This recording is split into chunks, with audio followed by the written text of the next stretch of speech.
Hola, Sara.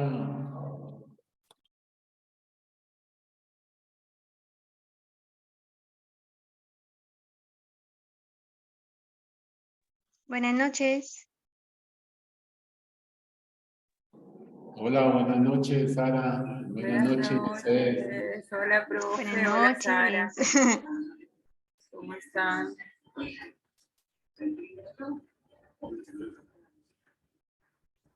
Muy bien, gracias a Dios.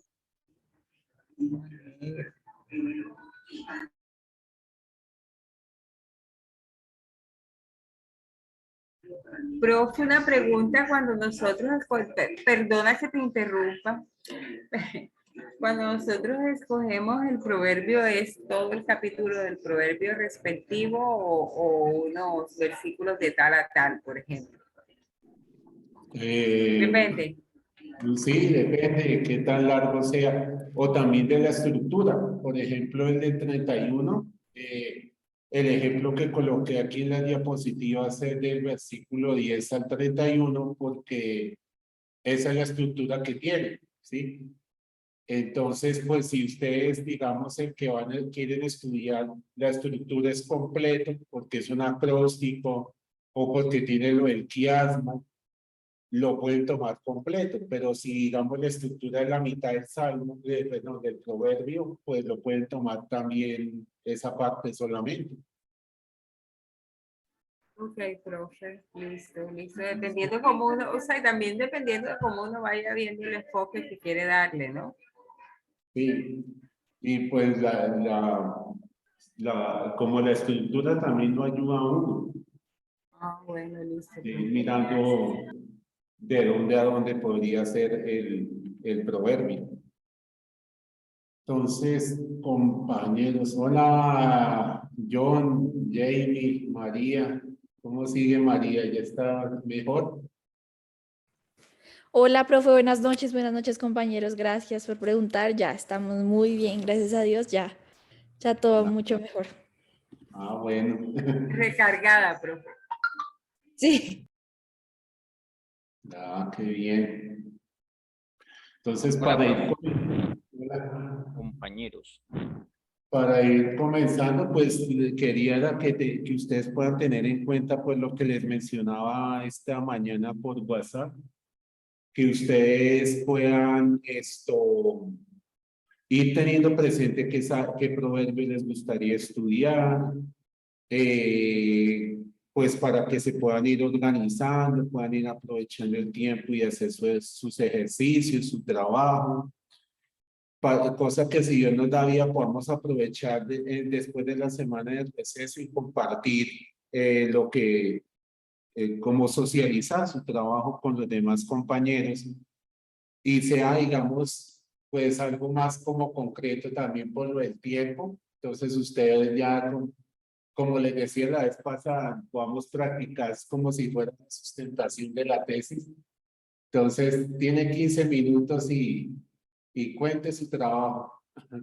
Puedan ir como un tiempito así más o menos para que alcancemos todos y no sientan que como que tuve que cortar porque se acabó el tiempo, sino que pues alcancé a compartir con mis compañeros lo que quería compartirles del proverbio que yo estuve estudiando o que estuvimos estudiando con mi compañero, mi compañera. ¿Listo? Para que sea bien provechoso ese tiempo. Entonces, pues, la semana pasada estábamos mirando algunos aspectos del libro de Proverbios para como ir retomando esa parte. Y pues, por un lado, estábamos mencionando cómo en el orden que tienen los judíos, como presentan la Tanakh, los proverbios hacen parte de esta sección que se llaman los Ketubim, los escritos, ¿sí? Que allí aparecen pues estos tres libros poéticos, Salmos, Proverbios y Job. Entonces, eso pues por un lado como para ver dónde estaría ubicado el libro en cuanto a la organización del Antiguo Testamento en hebreo, ¿sí? Y también estamos viendo esta parte que pues ya lo habíamos mencionado un poco como en relación a cómo se le atribuyen los proverbios, en este caso en su mayoría a Salomón, ¿sí? Y esto lo vamos a retomar ahorita que miremos pues algo que tiene que ver con el tema de la autoría de los salmos. Entonces, que pues en cierta forma pasa lo mismo que habíamos dicho cuando estábamos viendo los salmos, pasa aquí algo similar con los proverbios en cuanto al autor, ¿sí? Y ya pues lo vamos a ir mencionando aquí más adelante. Y estos que estábamos mirando la vez pasada también tenían que ver con este aspecto específico que es con los paralelismos. Que si bien, por ejemplo, en los salmos vemos paralelos en muchos de estos textos bíblicos, en proverbios todavía se hace más notorio, ¿sí? Se hace más evidente como esta parte de los paralelos, lo que les he dicho, digamos que hace parte como de algo que se llama la retórica semítica, ¿sí? Que es la manera en que escriben los judíos, en cómo escriben ellos, cómo plasman las ideas, cómo, digamos, ponen a dialogar un aspecto con otro, y siempre, en la mayoría de los casos, siempre debe ser en binomio, en ideas de a dos, en parejas. Y estábamos viendo estos ejemplos, ¿sí? Les decía, por ejemplo, acá les coloqué algunas citas de ejemplos de cada uno de estos paralelismos. Por ejemplo, el amarillo sinonímico, que pues, como su nombre lo indica, van a ser palabras sinónimas en una de las ideas del proverbio, y la siguiente va a tener, pues digamos, esa relación con un sinónimo en alguna de las palabras que conforman pues esa oración del proverbio. Y el azulito es lo contrario, antitético, pues vendría a ser algo en relación a los antónimos, y el de color rojo es el sintético o progresivo. Entonces presenta una idea en la primera sección, y en la otra la amplía, la complementa, ¿sí? La va como desarrollando con mayor profundidad. Esto ya los habíamos leído, los habíamos visto la clase pasada, los de los sinónimos, y ahora podemos mirar un poquito estos ejemplos de los antónimos. Entonces, aprovechando que María José ya está bien, ¿puede leer el proverbio 10:1, por favor? Sí, señor. Los proverbios de Salomón. El hijo sabio alegra al padre, pero el hijo necio es tristeza de su madre. Entonces, aquí estaría la parte como de lo contrario. El padre y la madre son, pues, digamos, como esas dos partes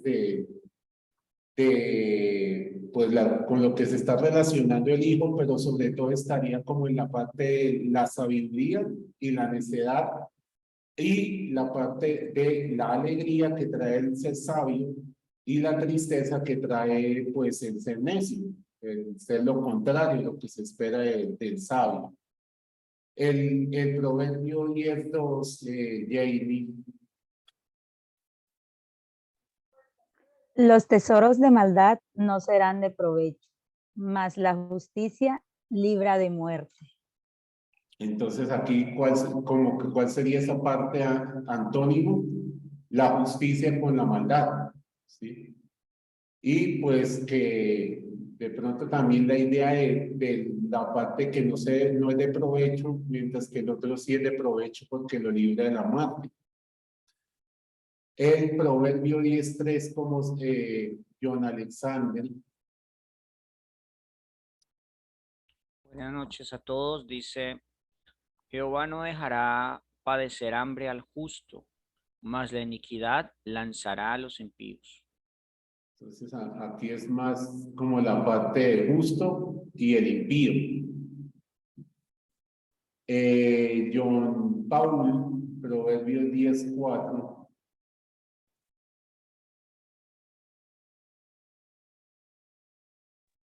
Es que me tocó correrlo ahí. La mano, uy, espérame.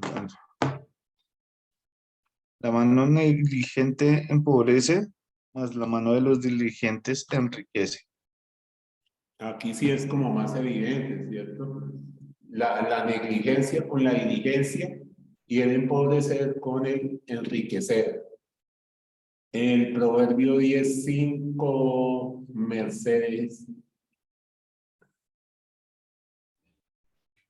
El que recoge en el verano es hombre entendido. El que duerme en el tiempo de la siega es hijo que avergüenza. Entonces aquí también sería como el recoger y el dormir. El verano, no, el hombre entendido pues el hijo que avergüenza. Entonces aquí estaría como ese antónimo entre una parte y la otra. El 10:6, Adriana. Hay bendiciones sobre la cabeza del justo, pero violencia cubrirá la boca de los impíos. Entonces, aquí también es como parecido al proverbio 10:3, que sería la parte del justo y el impío, lo antitético. Y el último, Henry, el proverbio 17. Buenas noches, profe y compañeros. 17 dice, la memoria del justo será bendita, mas el nombre de los impíos se pudrirá. Se pudrirá. Entonces, otra vez la parte justo y injusto, y pues lo de ser bendecido y pues sería como la contraparte en esta sección de podrirse, o de no tener esa bendición que sí tiene el justo. Entonces, estos y muchos otros que seguramente también pueden aparecer en el proverbio que ustedes quieren estudiar, pueden estar presentes como el paralelismo antitético, ¿sí? Y este es el que es progresivo, ¿sí? Entonces, otra vez, Proverbios 10:22, Adriana.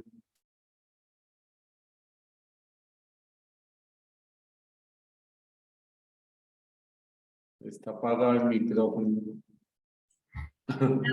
La bendición de Jehová es la que enriquece y no añade tristeza con ella. Entonces, aquí la progresión en que estaría, pues que nos está como contando dos aspectos. La bendición del Señor, por una parte, nos enriquece a la persona, pero además de eso, no va a traer ningún tipo de tristeza junto con la bendición que viene de parte del Señor. Entonces, no es como sinónimo la una y la otra, ni tampoco sería como antitético, porque no se está oponiendo o mostrando el antónimo y una idea respecto a la otra, sino que más bien está complementando, ¿sí? Va añadiendo. Como ven, te voy a contar algo que hace la bendición del Señor. La bendición del Señor trae esa riqueza, pero además no te va a traer tristeza, ¿sí? Va como complementándose la idea. El Proverbios 13:14, Sara. Ok, buenas noches a todos. Dice así, la ley del sabio es manantial de vida para apartarse de los lazos de la muerte. Entonces aquí también no se contradice una idea con la otra, sino que va progresando, se va avanzando en desarrollar esta idea en relación a la ley del sabio, ¿sí? Que la ley le trae vida, y aparte de eso, pues también le ayuda para apartarse de los lazos de la muerte. El Proverbio 13:19, John Alexander.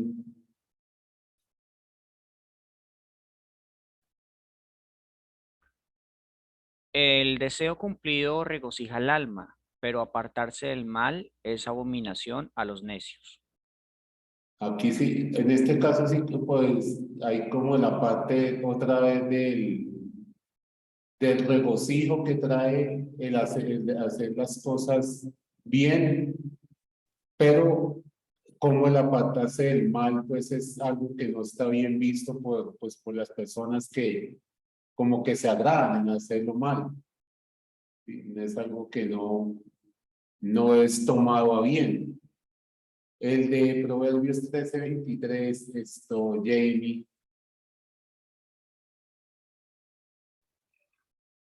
En el berbecho de los pobres hay mucho pan, mas se pierde por la falta de juicio. Entonces aquí también se va desarrollando, es como la idea, se va complementando. La segunda parte como que da un paso más allá en lo que nos está contando en la primera parte del proverbio. El 14:17, John Pablo.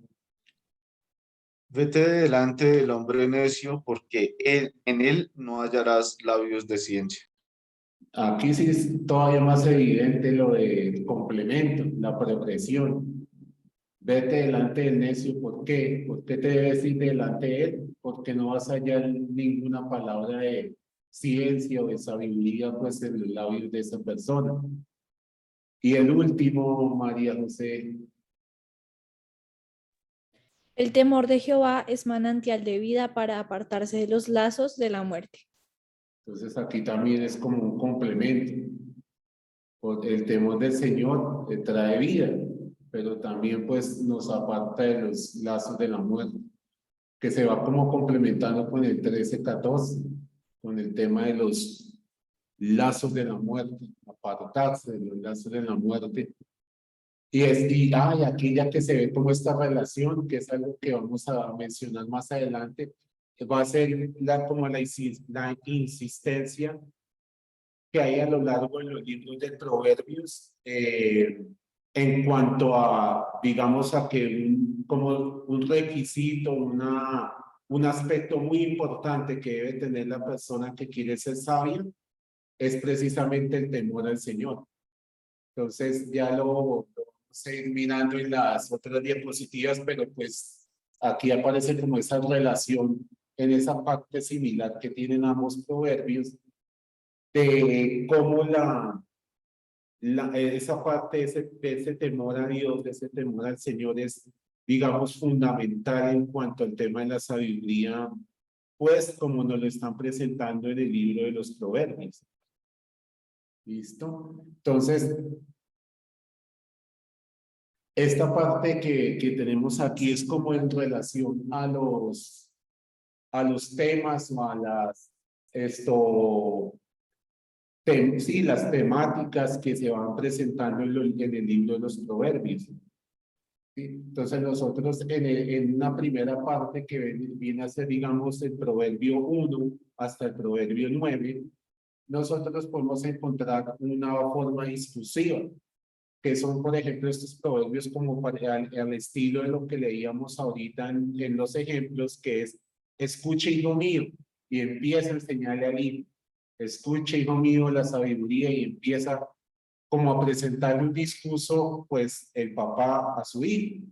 Entonces, y pues el tema central en ese discurso, ¿cuál es? El tema de la sabiduría, de la instrucción, de la enseñanza que quiere darle, pues, el papá al hijo, de cómo debe vivir, de cómo debe ser, digamos, para ser considerado en ese aspecto del sabio, frente al tema de la necedad. Entonces, esa parte del género de instrucción es muy marcado, sobre todo en esa sección del Proverbio 1 al Proverbio 9. ¿Sí? No, es como la parte donde es más notoria ese aspecto de la enseñanza de esta manera. Y también podemos encontrar proverbios numéricos. Entonces, en ese caso podemos encontrar algunos aspectos de ese tipo en los proverbios, donde se pretende pues enseñarle a las personas o a transmitir una instrucción por medio de un esquema numérico, ¿sí? Estableciendo esa relación como lo que veíamos ahorita en comparar una parte del proverbio, de la idea que se está presentando con la otra, ¿sí? En establecer como ese vínculo entre las ideas que se están presentando en cada pareja pues de ideas que se desarrollan en un versículo de cada uno de los proverbios que podemos encontrar en el texto bíblico. Y esto es algo muy, como les he mencionado, es como muy propio de los judíos, ¿sí? De la forma como ellos enseñan, de la forma como siempre presentan las ideas, ¿sí? Siempre debe ser en parejas, relacionándose una parte con la otra, ¿sí? Entonces, o lo mismo, por ejemplo, otra forma como van presentando las ideas es por medio de un diálogo, ¿sí? Por ejemplo, yo le pregunto a John y John me pregunta a mí y yo vuelvo y le pregunto y él me pregunta y yo le pregunto y siempre es una pregunta, o sea, como que no le responde con una respuesta definitiva, sino que le va haciendo una pregunta a la respuesta que le va dando el otro, ¿sí? Al estilo como hace el Señor Jesús con los fariseos, que ellos le preguntan y él les pregunta y ellos le vuelven a preguntar y él vuelve y les pregunta. Son, digamos, características propias de la forma como enseñan los maestros judíos o como presentan, pues, como lo que quieren transmitirle a la otra persona, ¿sí? Las ideas como las quieren plasmar para que la persona que las está leyendo, las está escuchando, pues las entienda de una mejor manera. Y esta parte también que podemos nosotros encontrar es un aspecto que tiene que ver con esa parte autobiográfica, ¿sí? En estos proverbios como los que tenemos aquí, pues la persona que está presentando la enseñanza se pone, digamos, como ejemplo al otro, cuando lo va a enseñar, cuando lo va a instruir, cuando le va a comunicar algo. Entonces, es como colocarse de la manera de ejemplo al momento en que le quiere enseñar pues al receptor de su enseñanza, a la persona con la que se está interactuando en ese texto que estamos viendo aquí. Y ese aspecto no solamente se ve en Proverbios, sino también se ve, por ejemplo, en Eclesiastés, ¿sí? En estos otros libros de sabiduría, donde por ejemplo, en el caso del Eclesiastés, el predicador o el coelete, se pone como ejemplo como si estuviera contando su vida y lo que su vida ha ido descubriendo, ¿sí? Si ustedes han leído en algún momento el libro de Eclesiastés, la manera que él va presentando es como si estuviera contando la historia de la vida y lo que él ha ido encontrando, lo que ha ido aprendiendo, de lo que se ha ido dando cuenta, digamos, al interactuar con otras personas. Entonces es como esa parte, como que les voy a contar mi vida y con mi vida les voy a enseñar algo, ¿sí? Autobiográfica.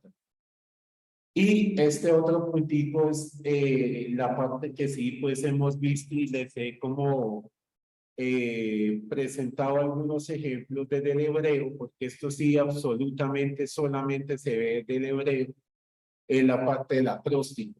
Y pues como ustedes ya lo hemos referenciado en las clases y ustedes ya van teniendo más idea de esta parte, pues cómo se ve el acróstico en hebreo, así como este texto, así como el que nos mostró John Paul en el ejercicio que él hizo, donde cada una de las secciones o cada uno de los versículos, ¿por qué está comenzando cada uno de ellos? Cada versículo comienza con una letra del alefato, ¿sí? Si ustedes ven el versículo 10 comienza con la Aleph, luego el 11 Bet, 12 Gimel, 13 Dalet, el 14 con la G, y así sucesivamente cada uno de los versículos que tenemos aquí van cumpliendo ese aspecto. La Bab, la Sayin, la Het, la Ter, la Yod, la Kaf, la Lamed, la Mem, la Nun, la Samet, la Ayin, la Fe, la Sade, la Kof, la Resh, la Shin y la Taf. Entonces, efectivamente, pues aquí vemos que sí es real, o sea, sí desde el hebreo lo podemos notar de esa forma, de ese acróstico desde el alefato, sí, sí señor. Entonces, aquí por ejemplo lo que le estaba diciendo ahorita a Mercedes cuando ella preguntaba que si debían tomar todo el proverbio o solamente una parte del proverbio. Entonces, pues, yo le ponía como ejemplo este aspecto.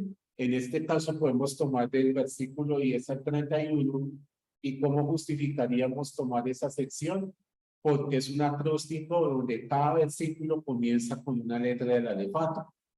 Entonces, ese sería, digamos, como un criterio para decir, por ese motivo no tomé el versículo 1, 2, 3, 4, 5 y, bueno, el 1 al 9. no los tome en cuenta porque no hacen parte de ese acróstico, sino hacen parte de pues un texto que lo están presentando de otra manera, con los paralelos o con un quiasmo. Entonces, eso es, digamos, un aspecto que ustedes pueden tener en cuenta, de decir, yo tomé esta sección del proverbio por este motivo, porque tiene un mismo tema en común, porque es un acróstico, porque nos están presentando un quiasmo, pero pues muchos de esos aspectos desde donde se ven, desde el hebreo. Eso sí, por eso la insistencia de no dejemos el hebreo atrás, sino que ustedes lo tengan ahí bien presente en la medida que ustedes van haciendo sus ejercicios, pues en este caso en la clase que tenemos nosotros. ¿Sí? Porque pues lógicamente, por ejemplo, si ustedes toman el texto así como lo tenemos aquí a mano derecha en español y dicen, no, es que yo lo tomé porque es un acróstico, ¿cómo me justificaría que haya ahí un acróstico? No se ve, por ejemplo, el versículo 10 comienza con M, pero el versículo 11 ya comienza con una E, el 12 una L, una B, una E. Esa parte del acróstico no se estaría notando ahí, se estaría haciendo evidente.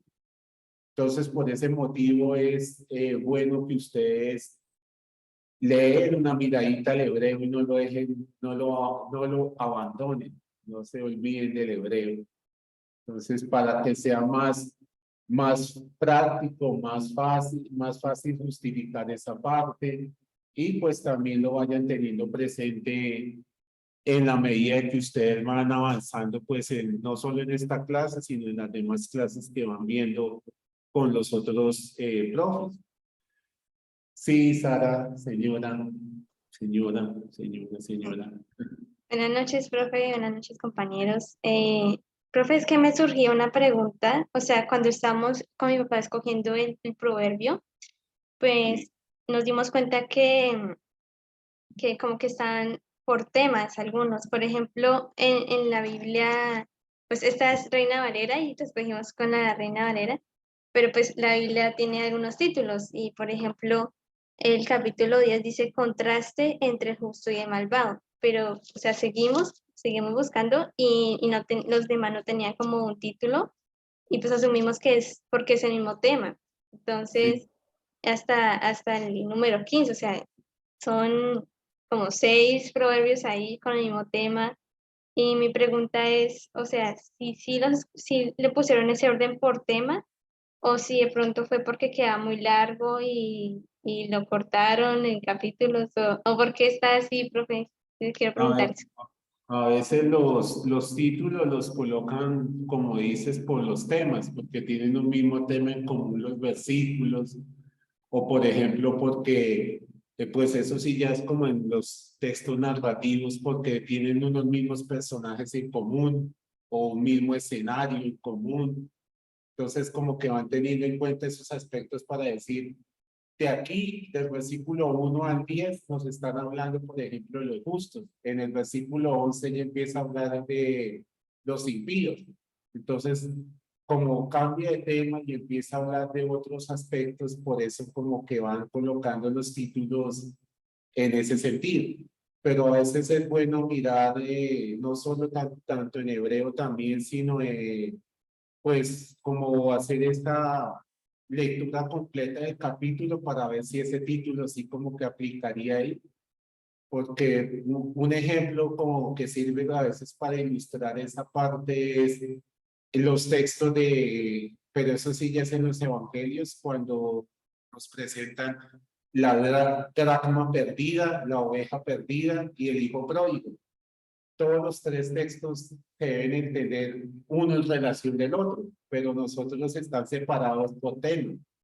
Entonces ahí ya, si tú vas a estudiar, no solo te enfocas en uno y resulta que debes mirarlos todos, los 3, para entenderlos mejor. Entonces en este caso también sería bueno hacer eso. Mirar el título, pero pues venga, miro a decir más adelante de qué están hablando como para para tener más claridad que ese título sí tiene un propósito útil y no quedar como, ay, pero no, este título no me está ayudando. Entonces eso sí es bueno que lo vayan mirando también, sí señora. Entonces, en esta diapositiva les quería compartir una estructura de cómo se puede organizar el libro de los proverbios, ¿sí? Pues es solo un ejemplo porque pues también así como lo que le decía a Sara, a veces en las estructuras también los organizan de una forma diferente porque toman en cuenta, por ejemplo, que una parte de los proverbios es discursiva, que otra parte puede ser este estilo autobiográfico que mencionábamos. Entonces lo pueden estar organizando por temas o por por ejemplo, los proverbios que se le atribuyen a Salomón, los que se le atribuyen a Gur, a Lemuel, los que no tienen ningún autor, que son proverbios, digamos, anónimos. Entonces, como que dependiendo también del criterio, podemos establecer esta estructura como la que tenemos aquí. Por ejemplo, aquí sería más como en ese sentido de los temas también, de lo que les mencionaba de la parte discursiva, capítulos del 1 al 9, ¿sí? El numeral 2, y luego Proverbios de Salomón, dichos de los sabios. Esta sección que es como advertencias que le está haciendo pues el padre a la persona que le está enseñando. Otra vez una sección que también es unos dichos que se le atribuyen a un grupo de sabios. Otra parte que es a que se le atribuyen a Salomón, los que se le atribuyen a Abud, la parte que se le atribuye a Lemuel, y la sección que nos queda, que es el acróstico que estábamos mirando, que es un poema que su tema central es la mujer virtuosa, y todo lo que pues implica esta referencia que se está haciendo a una mujer en esta sección de los proverbios. Entonces, dependiendo pues del enfoque que tengan tanto ustedes como el autor que uno consulta, pues como que se va organizando de una manera específica. Los salmos los proverbios, tomando en cuenta pues esas características que podemos encontrar en cada uno de ellos. Ahora, aquí, esta parte ahora sí tiene que ver con lo del autor que les decía hace un momento. Y pues el motivo por el que les decía que es muy similar a lo que ya habíamos nombrado de los salmos y su autoría, es porque aquí en los proverbios pasa lo mismo. Cuando veíamos los salmos decíamos que hay un grupo de salmos que se le atribuyen a David, ¿sí? Que dice salmo de David. Hay otro que dice salmo, se le atribuye a Salomón, a Moisés, a Asaf, a los hijos de Coré. Y hay unos que no tienen autor, hay unos que, digamos, ese grupo es como salmos anónimos, porque no tienen esa parte que está especificando, pues, quién podría ser un posible autor de este texto. Pero, sobre todo, como lo mencionaba aquí en este párrafo que está aquí abajito con las palabras en amarillo, azul y rojo, era un aspecto que podemos notar que viene a ser muy común en los textos bíblicos, es que pues en esa época no había como ese tema de los derechos de autor como lo tenemos hoy en día nosotros, que por ejemplo cuando ustedes hacen un trabajo, ustedes deben y tienen que citar de qué libro lo consultaron, para que no digan que fue plagio, que fue que se llevaron las ideas de una persona y las hicieron pasar como si fueran de ustedes, pero en esa época no era así. En esa época, antes por el contrario, lo que muchas veces se buscaba era atribuirlo a una persona reconocida, ¿sí? A una persona que era notoria. Y no solamente notoria en el pueblo, sino notoria, digamos, como por el enfoque como de la labor que llevó a cabo. O sea, así como lo dice en este párrafo, por ejemplo, si vamos a hablar de un texto que tenga que ver con la ley, ¿qué personaje es el que se viene primero a nuestra mente cuando hablamos de la ley? Moisés. Por ejemplo, el Proverbio 90, que era el que veíamos que se le atribuye a Moisés, ese proverbio de que uno, como que un tema del que está presentando el Salmo, es el Salmo 90, que tema es el que nos está presentando la salida de Egipto, que un tema como central es ese aspecto de la salida del pueblo de Egipto. Entonces, pues, digamos, ¿con quién se relacionaría ese aspecto de la salida? Con Moisés. O lo mismo, por ejemplo, si se está hablando de este aspecto poético, de ese aspecto de la música, de esa parte, digamos, también, por decir así, artística, ¿a quién se le atribuiría ese aspecto? A David, ¿sí? Por la forma como se presenta, pues, al personaje del rey David en los textos bíblicos. Y un aspecto como lo que hemos estado viendo de la sabiduría, de la parte de esa instrucción, de esa enseñanza, qué personajes sobresalen ese aspecto y muestran de esa manera en los textos bíblicos. Por ejemplo, aquí en Primero de Reyes, si nosotros leemos ese texto bíblico, ¿a quién están contando como esa persona que sobresale por su sabiduría? A Salomón. Entonces, esos aspectos, digamos, como que los van teniendo en cuenta también para parte legislativa, Moisés, parte poética, David, parte, todo lo que tiene que ver con sabiduría, Salomón, ¿sí? Entonces, en ese sentido, digamos que, al igual que con lo que mencionamos en Salmos, el aspecto de la autoría no va tan enfocado en que literalmente fue que David se sentó y lo escribió, sino que por el tema que trata se le atribuye a esa persona. O lo mismo en el caso de Moisés, o en el caso de Salomón.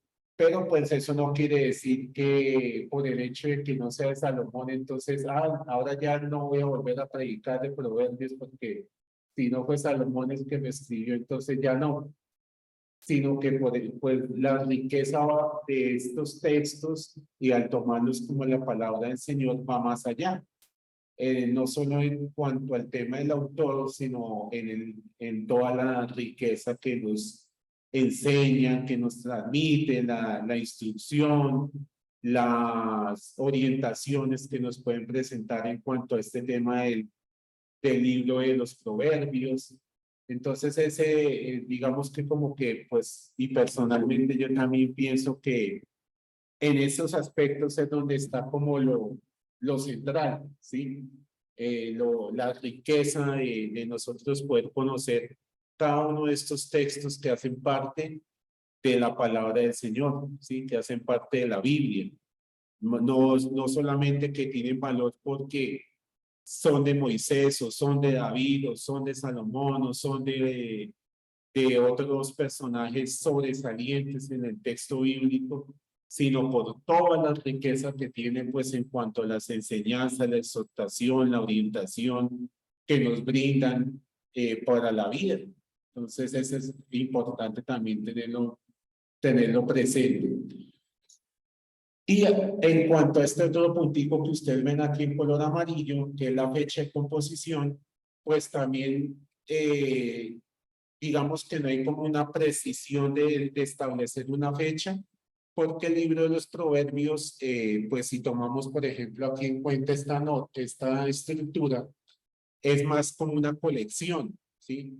Entonces está esta sección que es lo que se le atribuye a Salomón, la parte de Abud, de Lemuel, de los sabios, y seguramente hubo un grupo de compiladores o de personas que fueron tomando digamos, esta sección que se le atribuye a Salomón con la otra sección y los fue juntando en lo que hoy en día tenemos como el libro de Proverbios, ¿sí? Entonces, pues una parte puede ser de una época, la otra parte de otra época, porque todos no son del mismo autor, no son de la misma persona, no se le atribuyen al mismo grupo. Entonces, por ese motivo, pues como lo señalaba aquí en color rojo, es muy complicado el tema de la fecha, ¿sí?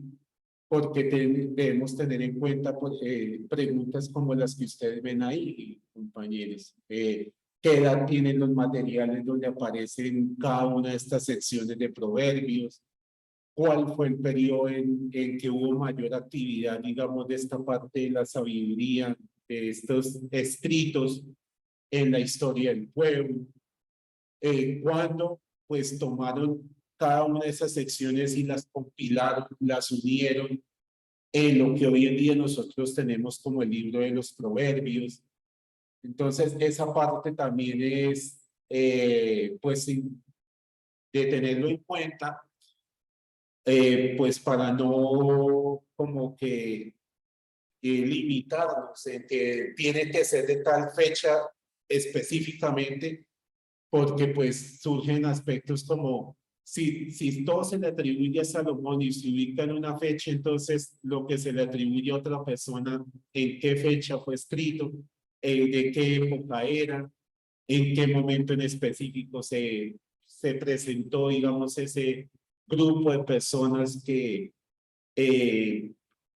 escribieron o desarrollaron pues todo lo que aparece en esa sección del libro. Entonces, en ese sentido también hay que enfocarse, pues, más que todo en la enseñanza que nos transmite el libro de Proverbios. Pero, pues, algunos aspectos que se pueden tener en cuenta son estos que les comparto aquí en la diapositiva, que por lo menos lo que tiene que ver con Salomón directamente, o que por medio de personas como Ezequías tienen esa cercanía a la época de Salomón, puede ser del periodo preexílico, es decir, antes de que el pueblo fuera llevado al exilio, ¿sí? De esa misma manera, algunos de los aspectos que también se pueden tener en cuenta, por ejemplo, aquí son los proverbios que se le atribuyen a este aspecto que dice Ben Sira, el hijo de Sira. Por ejemplo, hay algunos textos que hacen referencia o aluden a este autor, y el libro de sabiduría también que aparece pues en la Septuaginta también tiene una relación con este personaje, y en ese sentido pueden ser ubicados en estos siglos, del siglo IV al siglo III. Entonces, pues teniendo en cuenta esos aspectos como de la autoría o la época en la que aparece uno de los personajes a los que se les atribuye esa sección, digamos que los estudiosos van ubicando esas secciones en una época en específico, ¿sí? En una época puntual, pues, de la historia del pueblo de Israel. Pero, digamos, en general, toda la obra, ubicarla en una sola fecha no se podría hacer, ¿sí? No se podría hacer porque, pues, como les he mencionado, es una colección de textos. Entonces, cada una de las secciones que lo conforman, pues, debería ser ubicada, pues, en una época acorde al autor o al tema del que están tratando en esa sección en específico. Entonces, compañeros, si Dios nos da vida, el jueves miramos los otros aspectos que les quería compartir aquí en la diapositiva. Estas diapositivas ya están en la plataforma por si ustedes las quieren mirar y las quieren volver a retomar en su trabajo, en lo que ustedes van haciendo. Entonces ya las tienen allí en la plataforma. Bueno, gracias a todos, que Dios los bendiga, que descansen, que duerman. Nos vemos el jueves si Dios nos da vida. Bueno, chao. Gracias. Gracias. Chao, Chao, profe. profe. Gracias. Chao, profe. Profe, Gracias. chao. Chao. A mimir.